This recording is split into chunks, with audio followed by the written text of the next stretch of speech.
we're going to take a look at the schedule of cost of goods manufactured and the income statement in this particular video for your Premium Pooch Palaces project for Accounting 102. As with all schedules and statements, you of course first have a heading. So Premium Pooch Palaces, the name of the company. What is this? It's a schedule of cost of goods manufactured, and the date or range of dates. Now for both this and the income statement, of course, we need the range of date. We need to tell the interested user how long of a period is this for. This is for the month ended, and then of course the last day of June is the 30th. So for the month ended June 30th. Now basically what the schedule of costs of goods manufactured does is take a look at work in process. So here's our work in process T account, and what it's doing is it's taking a look at the beginning work in process, all the direct materials, direct labor, and overhead applied that were inputs minus the ending inventory for work in process, and that will give us the cost of goods manufactured, the cost of the goods that were done and built and that went over here into the finished goods warehouse. So that's basically what this statement does. And so we'll be going back and forth between these T accounts for work in process and the statement. So the statement is going to start with the beginning work in process. So here we have that here. Okay. So here's our beginning work in process, and we got that straight from that T account. Now the three things that are added into the work in process account are direct materials, direct labor, and applied overhead. And so with the direct materials, we have to show the whole information about our beginning materials, what we added, minus our ending materials, to get the total of materials used. Now, that's the total, grand total of all the materials that were used. So, out of that, some of those were indirect materials. So we have to subtract those out so that we can come down to the direct materials that were used and that were put into work in process. Okay, so let's start with this, beginning materials. Okay, and we're going to take a look. There it is, our materials T account, our beginning balance, $30,304. And that's what we have here. Then it asks for net purchases. So we have to take a look at what materials did we purchase, and then we have to subtract out any contra purchases accounts such as purchase returns and allowances and purchase discounts. So here what we're taking a look at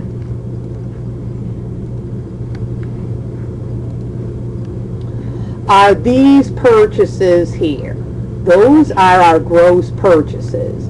Now these two here were things that we sent to the factory floor, and then the factory floor sent them back into the materials storeroom.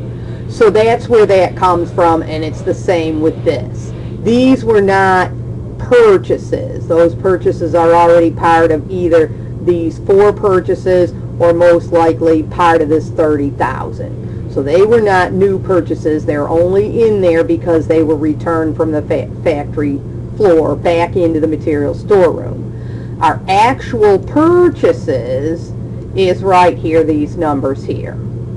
However, we did have returns and allowances, which is right here. And so those do need to be subtracted. Okay, so I need to add up those purchases and subtract out those returns and allowances. Now for your July part of the project that you're doing, you don't have any refunds. So you won't have as much problem or issues with dealing with these refunds. All you'll need to do is add up all your purchases, and you won't have any contra purchases. Okay? So once I did that, that is where this number here came from. The $25,868.42 was from my T accounts, all my purchases minus any purchase returns. Now I'm going to take my beginning materials and add those net purchases, and I get materials available, $56,172.42. From that, I'm going to subtract out my ending materials, and that is right here. My ending materials. Once I subtract that out, that gives me the total materials that we used. Now, out of those total materials, some of them are indirect materials that went down to overhead. Some of them are direct materials that went over into work in process. So I'm going to go down to my overhead account,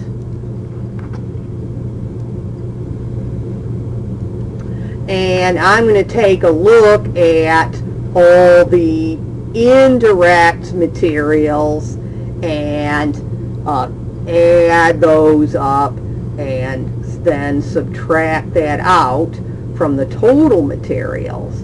So you can go through and figure out your indirect materials, and once again we have a refund of 1, so that has to be subtracted.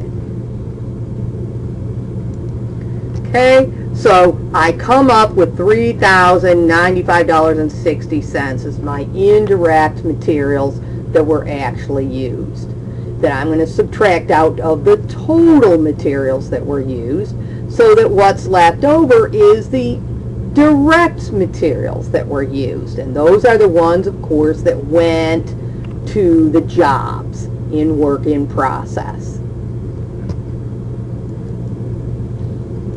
Okay, if you wanted to check that number, you could go to your work in process and go through all these numbers and check off all the direct materials all the way down the line. Okay, now this one right here is a direct labor. This one down here is a direct labor, but most of these are direct materials. And down here you have overhead applied. These are all overhead applied.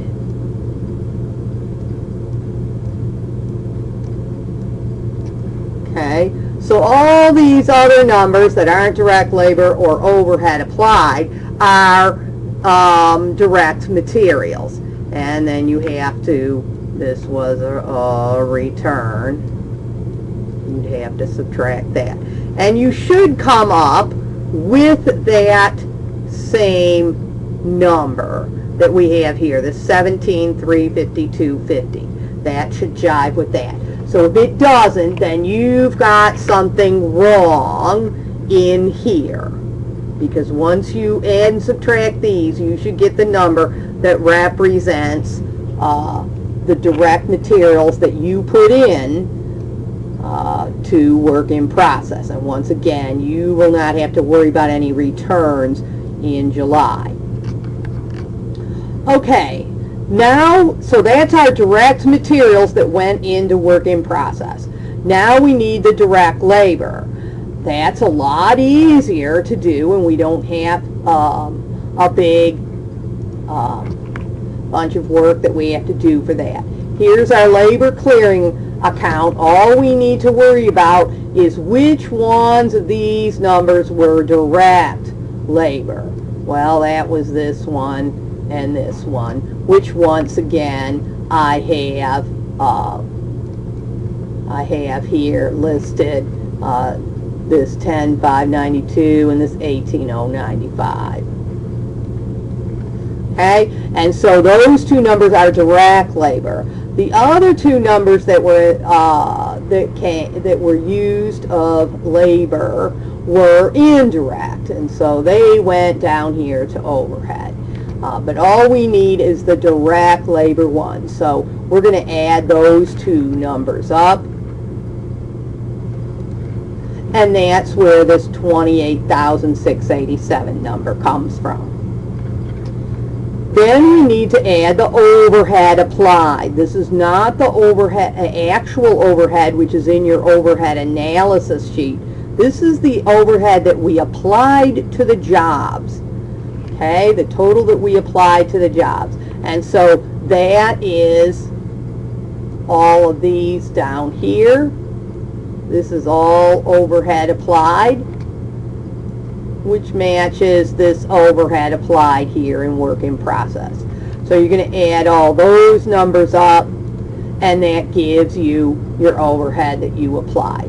Okay, so now we have our beginning work in process, our direct materials, our direct labor, and our overhead that all went into the jobs. And we're going to total that grand total up, and we get this number here.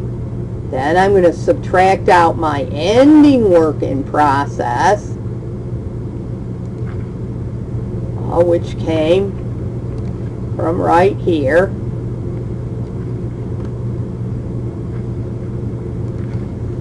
Okay, there's my ending work in process. I subtract that out, and that gives me my cost of goods manufactured. If you go to your T account for work in process, that should equal what's on your credit side. Now here we had a return.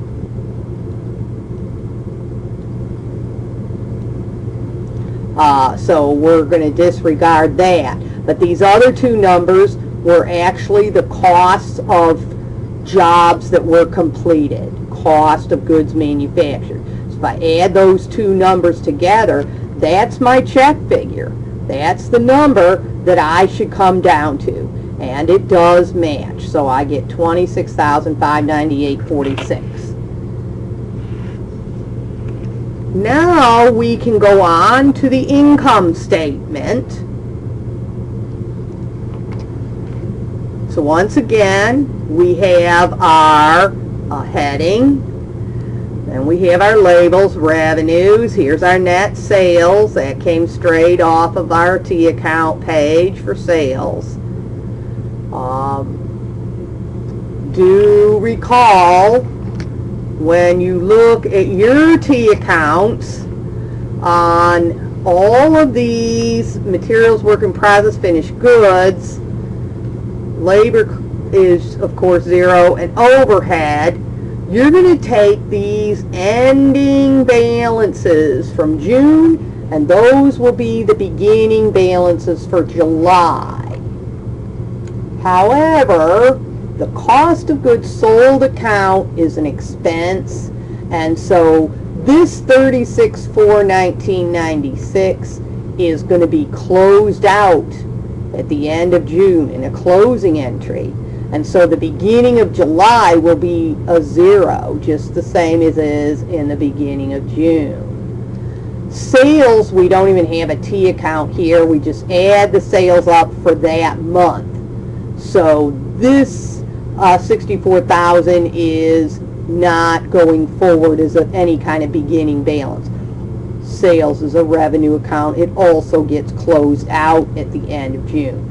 So you're just going to start from scratch and just put the July sales here, and cost of goods sold, you're going to start with a 0.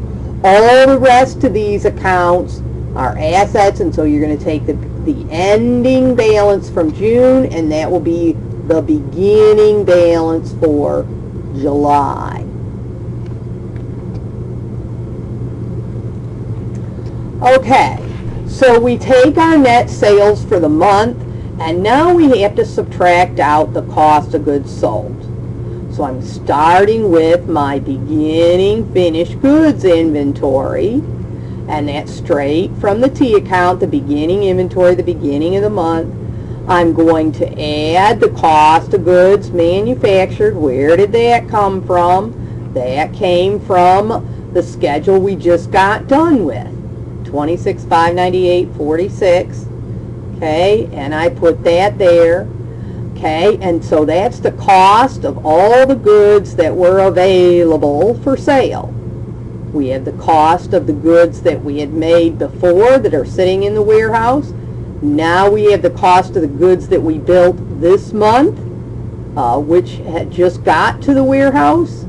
And so here's the total cost of all the goods that are available for sale, sitting in the warehouse waiting to get shipped.